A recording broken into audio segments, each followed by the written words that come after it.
ही एक चूक जरी पालक म्हणून आपण लवकरात लवकर सुधारू शकलो तरी अनेक लेकरांचं आयुष्य उद्ध्वस्त होण्यापासून वाचू शकतं. नमस्कार, सुजान पालकत्व 11 दिवस 11 व्हिडिओ सिरीज मध्ये आपलं मनपूर्वक स्वागत. आधीच्या दोन्ही व्हिडिओजला आपण भरभरून प्रतिसाद दिला, त्याबद्दल मनापासून धन्यवाद. आणि हा नवीन व्हिडिओ अत्यंत तळमळीनं बनवायला एवढ्यासाठीच घेतला की 10वी-12वीच्या परीक्षा सुरू आहेत आणि गेल्या 8-10 दिवसांच्या कालावधीमध्ये जवळपास 300 विद्यार्थ्यांनी आत्महत्या केल्यात. मित्र हो, पालक म्हणून तुमच्या माझ्याकडून होणारी एक कॉमन चूक आहे ती म्हणजे आपल्या लेकराची तुलना इतर दुसऱ्या कुणाच्या तरी लेकराबरोबर करणं.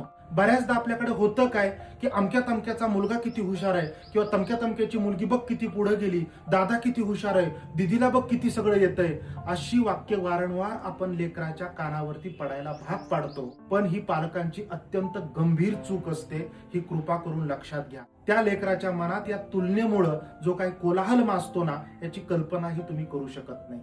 अहो, साधी गोष्ट, एखाद्या पुरुषाला जर कोणी म्हटलं, अरे काय तुझा अवतार, अरे काय तुझी बॉडी, बघ तुझं पोट पुढं आलंय, तो सलमान बघ किती फिट दिसतो. किंवा एखाद्या महिलेला जर आपण म्हटलं, काय हा अवतार केलाय, ती बघ दीपिका किती स्लिम ट्रिम दिसते, तर काय होईल?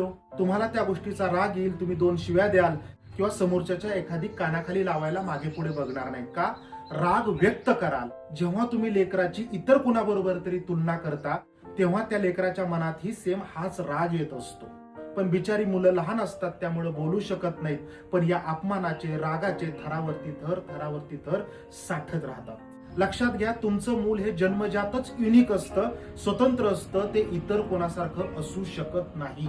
काही जण अभ्यासात पुढे असतात, काही जण खेळात पुढे जातात, काहींना संगीतात कलेत गोडी असते, तर काहींना व्यवसायात आवड असते. आम्ही MIDC भागात राहतो. मी अनेक पालकांना गमतीनं म्हणतो की अहो, तो तुमच्या फॅक्टरीतून तयार झालेला प्रोडक्ट आहे, तो इतर कोणासारखा कसा असेल? तुम्ही अपेक्षा तरी कशी ठेवू शकता की आपलं लेकरू इतर कोणासारखं असावं?